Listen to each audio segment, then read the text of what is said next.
ಎಲ್ಲರಿಗೂ ನಮಸ್ಕಾರ. ಸ್ವಲ್ಪ ಜನ ಮೆಸೇಜ್ ಮಾಡ್ತಿದ್ರಿ, ಅಣ್ಣ ರಾಯರ ಮಂತ್ರಾಕ್ಷತೆ ಮನೆಯಲ್ಲೇ ಹೇಗೆ ಮಾಡ್ಕೊಳ್ಳೋದಣ್ಣ ಅಂತ. ಮೊದಲಿಗೆ ರಾಯರ ಮುಂದೆ ಒಂದು ಬಿಳಿ ಅಕ್ಕಿ ತಗೊಂಡು ರಾಯರ ಮುಂದೆ ಇಟ್ಕೊಂಡು ಪ್ರಾರ್ಥನೆ ಮಾಡ್ಕೊಳ್ಳಿ. ನಿಮ್ಮ ಮನಸ್ಸಲ್ಲಿ ಏನಿದೆ ಅದೆಲ್ಲ ಪ್ರಾರ್ಥನೆ ಮಾಡ್ಕೊಳ್ಳಿ. ಮನೆ ಸುಖ ಶಾಂತಿ ನೆಮ್ಮದಿ ಸಿಗಲಿ ಅಂತಲೂ ಪ್ರಾರ್ಥನೆ ಮಾಡ್ಕೊಳ್ಳಿ. ಜೊತೆಗೆ ಇವಾಗ ರಾಯರ ಮಂತ್ರಾಕ್ಷತೆ ಹೇಗೆ ಮಾಡೋದು ಅಂತ ಹೇಳ್ತೀನಿ. ರಾಯರ ಮುಂದೆ ಇಕ್ಕಿರೋ ಅಕ್ಕಿನ ಒಂದು ತಟ್ಟೆ ಇಲ್ಲಾಂದರೆ ಒಂದು ಬಟ್ಲಲ್ಲಿ ಹಾಕ್ಕೊಂಡ ನಂತರ ಸ್ವಲ್ಪ ಅರಿಶಿನ ಇದೆಯಲ್ಲ ಅದನ್ನು ಮಿಕ್ಸ್ ಮಾಡ್ಕೊಳ್ಳಿ ಕ್ಲೀನಾಗಿ. ಅಂದರೆ ಬಿಳಿ ಅಕ್ಕಿ ಎಲ್ಲ ಲೈಟಾಗಿ ಅರಿಶಿನ ಕಲರ್ ಆಗಬೇಕು. ಅದಾದಮೇಲೆ ಸ್ವಲ್ಪ ಸುಣ್ಣ ಮಿಕ್ಸ್ ಮಾಡ್ಕೊಳ್ಳಿ. ಎಷ್ಟು ಬೇಕೋ ಅಷ್ಟು ಸುಣ್ಣ ಮಿಕ್ಸ್ ಮಾಡ್ಕೊಳ್ಳಿ ಕ್ಲೀನಾಗಿ. ಸುಣ್ಣ ಮಿಕ್ಸ್ ಮಾಡಬೇಕಾದ್ರೆ ಗೊತ್ತಾಗುತ್ತೆ ಅದು ಕಲರ್ ಹೇಗಿದೆ ಬರ್ತಾಯಿದೆ ಅಂತ.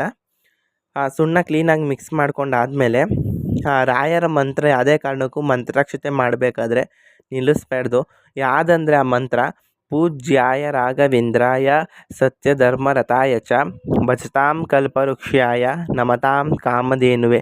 ಈ ಮಂತ್ರಾಕ್ಷತೆ ಮಾಡಿ ಮುಗಿಸೋ ತನಕ ಈ ಮಂತ್ರ ನಿಲ್ಲಬಾರ್ದು. ಯಾಕಂದರೆ ರಾಯರ ಆಶೀರ್ವಾದ ಆ ಮಂತ್ರಾಕ್ಷತೆಯಲ್ಲಿ ಬೇಕಾಗಿರೋ ಕಾರಣ ಮಂತ್ರ ನಿಲ್ಲಿಸ್ಬೇಡಿ.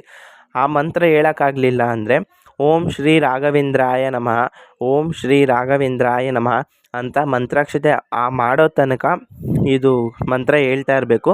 ಮಂತ್ರಾಕ್ಷತೆಗೆ ಎಷ್ಟು ಬೇಕೋ ಅಷ್ಟು ಕ್ಲೀನಾಗಿ ನೀರು ಮಿಕ್ಸ್ ಮಾಡಿಕೊಂಡು ಮಾಡಿ. ಯಾಕಂದರೆ ಅಕ್ಕಿ ತುಂಬ ತ್ಯಾವ ಇರಬಾರ್ದು. ಸ್ವಲ್ಪ ರಾಯರ ಮುಂದೆ ಒಂದು ದೊಡ್ಡ ತಟ್ಟೆ ತೊಗೊಂಡು ಅದ್ರ ಮೇಲೆ ರಾಯರ ಫೋಟೋ ಇಲ್ಲಾಂದರೆ ಒಂದು ವಿಗ್ರಹನ ಮಡಗಿ ರಾಯರ ತಟ್ಟೆ ಮೇಲೆ ಆ ರಾಯರ ವಿಗ್ರಹ ಇಲ್ಲಾಂದರೆ ಫೋಟೋ ಪಾದದ ಹತ್ರ ಕ್ಲೀನಾಗಿ ನಾವು ಏನು ಮಂತ್ರಾಕ್ಷತೆ ಮಾಡಿರ್ತೀವಲ್ಲ ಅದು ಕ್ಲೀನಾಗಿ ಆ ಫೋಟೋಗೆ ಇಲ್ಲಾಂದರೆ ರಾಯರ ವಿಗ್ರಹಕ್ಕೆ ತಾಕಬೇಕು. ಒಂದು ತಟ್ಟೆಯಲ್ಲಿ ತಟ್ಟೆ ತುಂಬ ದೊಡ್ಡದಿರಬೇಕು. ಯಾಕಂದರೆ ನೀವು ಮಂತ್ರಾಕ್ಷತೆ ತಟ್ಟೆಯಲ್ಲಿ ಹಾಕಬೇಕು. ಯಾಕಂದರೆ ರಾಯರು ನೀವು ಅದ್ರ ಮೇಲೆ ಕೂಣಿಸ್ಬೇಕು. ಈಗ ಇಕ್ಕಿದಾಗ ತಟ್ಟೆಯಲ್ಲಿ ರಾಯರು ಕ್ಲೀನಾಗಿ ಕುಂತ್ಕೊಳ್ತಾರೆ ಅದ್ರ ಮೇಲೆ. ಮಂತ್ರಾಕ್ಷತೆ ತ್ಯಾವ ಇರೋದ್ರಿಂದ ಮಂತ್ರಾಕ್ಷತೆ ನಾವು ಗಾಳಿಗೆ ಹಾರಕ್ಕೆ ಬಿಡಬೇಕು. ಅದಕ್ಕೆ ದೊಡ್ಡ ತಟ್ಟೆ ಮೇಲೆ ರಾಯರ ಇಟ್ಕೊಂಡು ನಾವು ಮಂತ್ರಾಕ್ಷತೆ ಅರ್ಚನೆ ಮಾಡ್ತೀವಲ್ಲ ರಾಯರಿಗೆ, ಅದರಿಂದ ನಮಗೆ ಪವರ್ ಸಿಗುತ್ತೆ.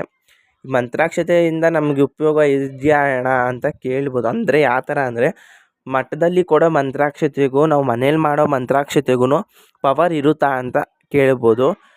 ಪಕ್ಕಾ ಪವರ್ ಇರುತ್ತೆ ಮಂತ್ರಾಕ್ಷತೆಯಲ್ಲಿ. ಯಾಕಂದರೆ ನಾವು ರಾಯರ ಹೆಸ್ರು ಹೇಳ್ಕೊಂಡು ನಾವು ಮಂತ್ರಾಕ್ಷತೆ ಮಾಡಿರೋದ್ರಿಂದ ರಾಯರು ನಮಗೆ ಫಲ ಕೊಡ್ತಾರೆ. ಯಾಕಂದರೆ ನಾನು ಇದ್ರ ಬಗ್ಗೆ ತಿಳ್ಕೊಂಡಿದ್ದೀನಿ ಮಂತ್ರಾಕ್ಷತೆ ಬಗ್ಗೆ. ನಾನು ಮನೇಲಿ ಮಾಡಿರೋಬೇಕಾದ್ರೆ ಮಂತ್ರಾಕ್ಷತೆನ ನಾನು ಆಚೆ ಎಲ್ಲೇ ಏನಾದ್ರು ಒಂದು ಕೆಲ್ಸಕ್ಕೆ ಹೋಗ್ಬೇಕಾದ್ರೂ 2 ಕಾಲು ನನ್ನ ತಲೆ ಮೇಲೆ ಮಂತ್ರಾಕ್ಷತೆ ಇಟ್ಕೊಂಡು ಹೋಗ್ತೀನಿ. ಯಾಕಂದರೆ ನಾನು ಹೋಗೋ ಕೆಲಸ ಎಲ್ಲ ಆಗಿದೆ.